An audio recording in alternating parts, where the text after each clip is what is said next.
Next, we want to revisit that naming convention that we introduced for functions.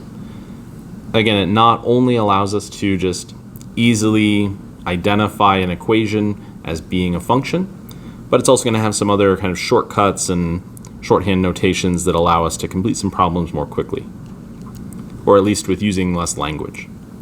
So assume we wanted to evaluate the equation y equals 4x minus 5 for x equals 3 and x equals negative 2. What that means is we would take our given equation, we would substitute in each of those two values, and get that result. In this case, we would get y equals 7 and y equals negative 13 when we substituted x equals negative 2. That's kind of a wordy statement.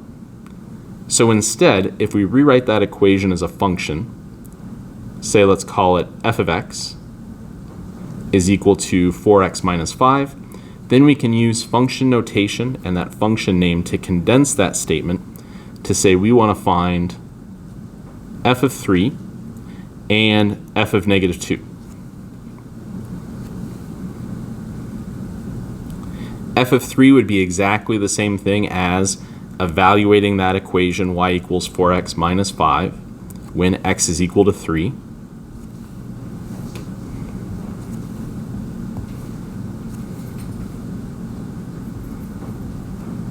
So we would get f of 3 is equal to 7, and similarly, f of negative 2 is equal to negative 13. So what function notation is doing is just giving us a shorthand way to say, evaluate that equation for a given value of x.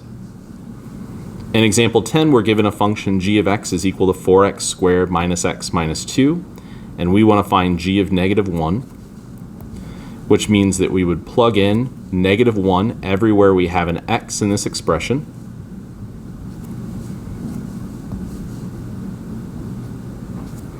And then simplify in this case to get 3. And similarly, we would find that g of negative 2 is equal to 16 by plugging in negative 2 for every x value in that expression.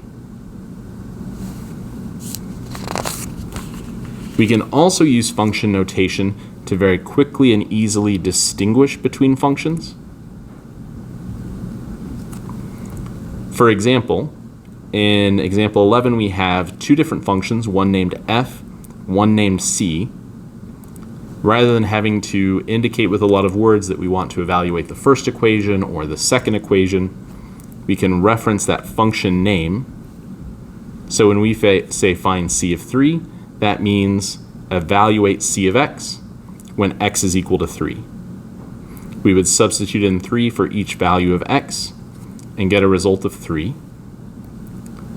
And then when we're asked to find f of 2, it just automatically tells us to look at that first function, which is named f, substitute in x equals 2 for each instance of x, and we would get a result of 20.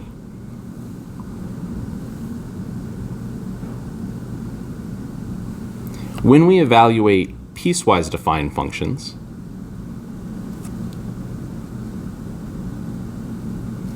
which we saw an example of, at least graphically, we have to match our given value to the correct domain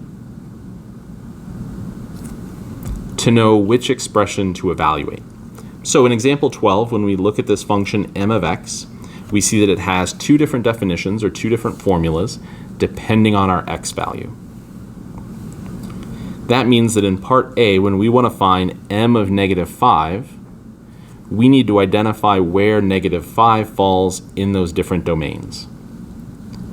Negative 5 is less than or equal to 0, meaning it's a solution to that first domain statement. So to evaluate m of negative 5, we'll look at that first definition and evaluate negative 4x plus 1 when x is equal to negative 5 to get a value of 21. When our value for x is 0, we have 0 is less than or equal to 0.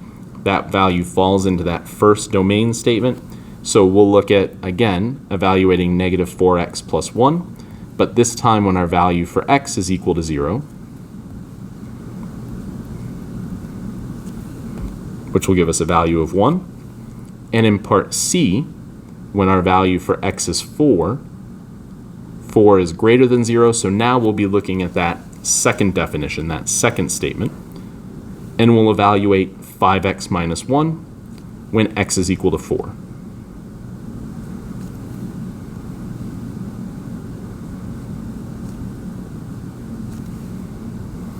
Which in this case gives us a value of 19.